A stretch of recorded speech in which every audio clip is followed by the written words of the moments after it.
శ్రీగురుభ్యో నమ. హరి ఓం. ముక్తావిద్రోమహిమణేలధవలచ్చాయముఖైశ్చరక్షణైః యుక్తావిందో నిబద్ధనరత్నముకుటాం తత్వార్థవర్ణాత్మికాం గాయత్రీం వరదా అభయాం కుశకశం శుభ్రం కపాలాం గదాం శంఖం చక్రమధారవిందయుగలం హస్తేర్వహం తీం భజే. యో దేవ సవితాస్మాకం ధియో ధర్మధిగోచరः పరారయత్తస్యద్బర్గాస్తద్వరేణ్యముపాస్మహే. సర్వం వేదమాత గాయత్రీ కటాక్షఫలసిద్ధ్యర్థం. గురువుగారు ఎప్పుడు చూసినా ఆర్థికమైన విషయాల గురించి లేదా కోర్టు వ్యవస్థల గురించి మాత్రమే మీరు చెప్తున్నారు. విద్యార్థులకి స్కూల్స్ ప్రారంభమయ్యాయి కాబట్టి కాస్త విద్యలో తక్కువగా ఉన్న వారికి, అదేవిధంగా చదివింది మర్చిపోవడము, ఇది వరకు బాగా చదువుతూ డల్ అయిపోవడము, ఉన్నట్టుండి తను మొత్తం తన యొక్క విజ్ఞానాన్ని అంతటినీ కూడా చాలా తక్కువ స్థాయిలో విడిచిపెట్టి చెడు స్నేహాలకు లోనయ్యి బాగా చదవడం వ్యక్తి సి గ్రేడు డి గ్రేడ్లోకి మారిపోతూ ఈ యొక్క రాశి ప్రభావాల ఫలితంగా ఏమైనా వీరికి జరుగుతున్నాయా? మేషం నుంచి మీనం వరకు కూడా విద్యార్థులు ఎటువంటి మంత్రాన్ని రోజు పఠించుకోవడం వల్ల విద్యలో మెరుగైనటువంటి స్థితిగతులు కలుగుతాయి? వీరు ఏ దేవతారాధనలు చేయడం వల్ల విద్య అనేటువంటిది అభ్యసిస్తుంది? అన్నిటికంటే ముఖ్యమైనది విద్యే కాబట్టి అటువంటి విద్యార్థులు ఉన్నతమైనటువంటి చదువుకోవడానికి, చదివింది గుర్తు ఉండడానికి, మీరు పరీక్షల్లో ఉత్తీర్ణులు అవ్వడానికి, అదేవిధంగా నిరుద్యోగులకి ఎప్పటి నుంచో ప్రయత్నాలు చేస్తూ ఉద్యోగం రాక కాంపిటేటివ్ ఎగ్జామ్స్లో 10, 2, 5 మార్కులతో శృతిలో మీ ఉద్యోగాన్ని కోల్పోతున్నటువంటి వారికి ఇలా కేవలము ఈ ఎపిసోడ్లో విద్యార్థులకి నిరుద్యోగులకి సంబంధించిన విషయాన్ని మనం చర్చిద్దాం. మేషం నుంచి మీనరాశి వరకు కూడా ఏ రాశి వారు ఎటువంటి ఆరాధన చేయాలి, ఎటువంటి నియమాలు పాటిస్తే ఉద్యోగ ప్రాప్తి, అదేవిధంగా విద్య చక్కగా అభ్యసించడం అనేటువంటి పూర్తి విషయాన్ని మనం చర్చించుకుంటూ అసలు విద్యార్థుల్ని ఉన్నతంగా తీర్చిదిద్దాలంటే చదువుని ఎప్పుడు చదువుకోవాలి, ఏ సమయంలో చదువుకోవాలి అనేటువంటి విషయాలను కూడా పూర్తిగా మనం చర్చిద్దాం. విద్యార్థులు చదువుకునే టైము తెల్లవారుజామున 5 గంటల నుంచి 6:30లోగా చదువుకోవాలి. ఏ విధంగా చదువుకోవాలి అనేది ప్రతి రాశి వారికి కూడా చదువుకునేటువంటి సమయాన్ని మీకు చెప్పడం జరుగుతుంది. శ్రీగురుభ్యో నమ. హరి ఓం. కర్కాటక రాశిలో ఉన్నటువంటి విద్యార్థులకి వచ్చే ఆగస్టు 14వ తారీఖు తర్వాత నుంచి మందగుండి గనక ఏర్పడుతున్నారు. అంటే ఏం చదువుతాం?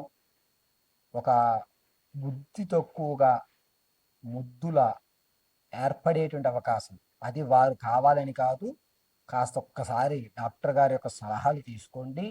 ఉన్నట్టుండి నిద్ర రావడం కానీ, లేకపోతే బద్ధకం ఎక్కువ అవడం కానీ జరిగేటువంటి అవకాశం కర్కాటక రాశి వారికి ఆగస్టు 14 తర్వాత నుంచి ఏర్పడుతోంది. కేవలము శారీరక శ్రమ ఎక్కువైపోతోంది అని ఫీల్ అవుతున్నారు. పైగా ఇంత ప్రెషర్ నేను తట్టుకోలేనని ఫీల్ అయ్యేటువంటి అవకాశం ఏర్పడుతోంది. విద్యార్థులు కాస్త నీరసమైనటువంటి వ్యవస్థ, ఎంత చదువుతున్నా కూడా ఇంట్రెస్ట్ పెట్టలేకపోవడం అనేటువంటిది ఆగస్టు 14 తర్వాత నుంచి ఏర్పడుతుంది. పైగా వీరు ఏదైతే చదువుతున్నారో దాని పక్క క్వశ్చన్ రావడం, అరే నేను ఇది చదువుతాం అనుకున్నాను కానీ ఇది చదివేనే అని మళ్ళా ఆలోచించుకోవడం, ఒకదాని బదులు మరొకటి రాయడం, ఇలా కొన్ని ఇబ్బందిదాయకమైన వాతావరణం ఆగస్టు 14వ తారీఖు నుంచి నవంబర్ 8వ తారీఖు వరకు ఏర్పడుతోంది కర్కాటక రాశి వారికి విద్యార్థుల విషయంలో. అయితే మరి గురువుగారు వీటి నుంచి తప్పించుకోవడం ఎలా?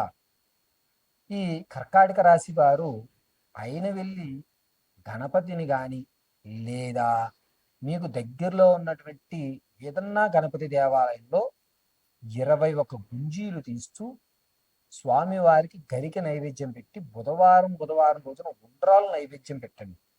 పిల్లాడి పేరు మీద చెప్పుకుని పిల్లాడి నక్షత్రంతో అర్చన చేసి ఉండ్రాల నైవేద్యం పెట్టండి. అక్కడ ఉన్న వాళ్ళు కనీసం ఒక 5గురికో 9 మందికో ఆ ఉండ్రాల్ని పంచి మిగిలిన ఉండ్రాలు పిల్లవాడికి తినిపించడం. ముందుగా మనం నైవేద్యం సమర్పించినటువంటి ప్రసాదం బయట ఒక 5గురికో 9 మందికో పెట్టిన తర్వాతనే మనం స్వీకరించాలి. ఇది గుర్తుపెట్టుకోండి కర్కాటక రాశి నుండి విద్యార్థులు. మీరు మానసికమైనటువంటి ఒత్తిడికి ఎక్కువగా లోనవుతున్నారు కాబట్టి ఒక్కసారి కౌన్సిలింగ్ తీసుకోండి. ప్రతిదీ కూడా జాతకానికి ముడిపెట్టద్దు. ఈ విషయాన్ని కర్కాటక రాశి వారు గుర్తుపెట్టుకోండి. పైగా విద్యార్థుల విషయానికి వచ్చేసరికి వాతావరణం మార్చేశారు. ఈ వాతావరణం మార్చడం వల్ల అంటే ఈ స్కూల్ బాగాలేదని వేరే స్కూల్లో మార్చడం, ఇలాంటివి ఏదో వాతావరణం మొత్తం మీద మార్చడం జరుగుతుంది. అలా మార్చడం వల్ల ఆ వాతావరణం వాళ్ళకి సెట్ అయ్యేటువంటి అవకాశం కనిపించట్లేదు. కాబట్టి వాతావరణంలో ఉన్నటువంటి మార్పును లేకపోతే మీరు మార్చిన స్కూల్ యొక్క పరిస్థితులను ఒక్కసారి పరీక్షించుకోండి. ఇది చెప్పదగ్గ సూచన కర్కాటక రాశి వంటి విద్యార్థుల యొక్క తల్లిదండ్రులకి. పైగా ఇంతకు ముందు ఉన్నటువంటి ఎనర్జీ లెవెల్స్ కానీ ఐక్యూ లెవెల్స్ కానీ పిల్లవాడు ఈసారి చూపించేటువంటి అవకాశం ఆగస్టు 14 తర్వాత నుంచి కనిపించడం లేదు. కాబట్టి కొంచెం జాగ్రత్త అనేటువంటిది వహించండి. ఇక నిరుద్యోగుల విషయానికి వస్తే జూలై 14వ తారీఖు నుంచి ఆగస్టు 8వ తారీఖు మధ్యలో ఒక మంచి ఉద్యోగ అవకాశం ఏర్పడుతుంది. కానీ ఆఫర్ లెటర్ అనేటువంటిది అక్టోబర్లో మీకు రిలీజ్ అవుతుంది. మీరు అన్నీ పర్ఫెక్ట్గానే రాసే అవకాశం, మీకు ఉద్యోగం ఖచ్చితంగా వస్తుంది. ఒక శుభపరిమాణం. ఆఫర్ లెటర్కి మాత్రం వెయిట్ చేయాలి.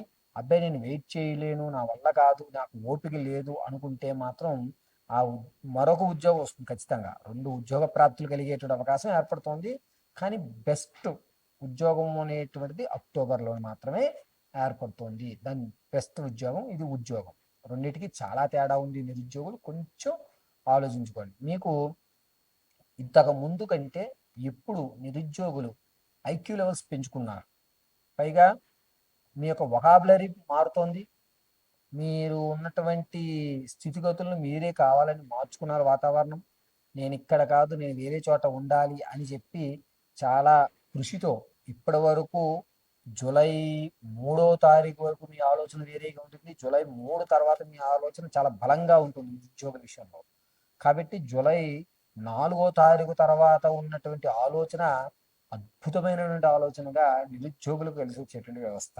కాబట్టి కర్కాటక రాశిలో ఉన్నటువంటి నిరుద్యోగులు ఖచ్చితంగా అక్టోబర్లో మంచి అవకాశాన్ని, అంటే ఈలోగానే వస్తుంది.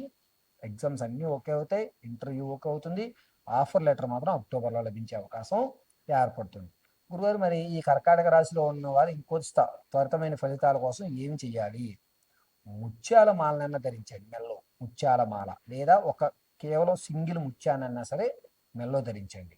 ప్రతిరోజు కూడా ఎర్రటి మందారము, బిలవపత్రి 2 తీసుకుని ఈశ్వరుడి దగ్గర మీ గోత్రనామ నక్షత్రాలతో అర్చన చేయించండి. తదనంతరము ఇది కూడా లేకపోతే మీ ఇంట్లోనే శివలింగం కానీ శివపార్వతుల ఫోటో వద్ద కానీ బిల్వము ఎర్రటి మందారం పెట్టండి. పైగా ఈ కర్కాటక రాశి వారు ప్రతిరోజు కూడా చక్కటి వాసన వచ్చేటువంటి ధూపం వేసుకుని మెడిటేషన్ చేయడం మంచిది. అన్ని మంత్రాల కంటే ప్రాణాయామం అనేటువంటిది కర్కాటక రాశి వారికి అద్భుతంగా పనిచేస్తుంది. కాబట్టి ప్రాణాయామం మీద మీరు కాస్త వ్యక్తిగతమైన శ్రద్ధ చూపించడం మంచిది. మెడిటేషన్ కానీ లేకపోతే బ్రీతింగ్ మీద మీ యొక్క పట్టు కానీ సాధించుకోవడం అత్యంత ఉత్తమమైన విషయంగా చెప్పవచ్చు. మరిన్ని మీ పిల్లల యొక్క భవిష్యత్తు తెలుసుకోవడానికి కింద స్క్రోల్ అవుతున్న నెంబర్ని సంప్రదించండి. పరిపూర్తిగా వారి యొక్క జాతకాన్ని తెలుసుకోండి.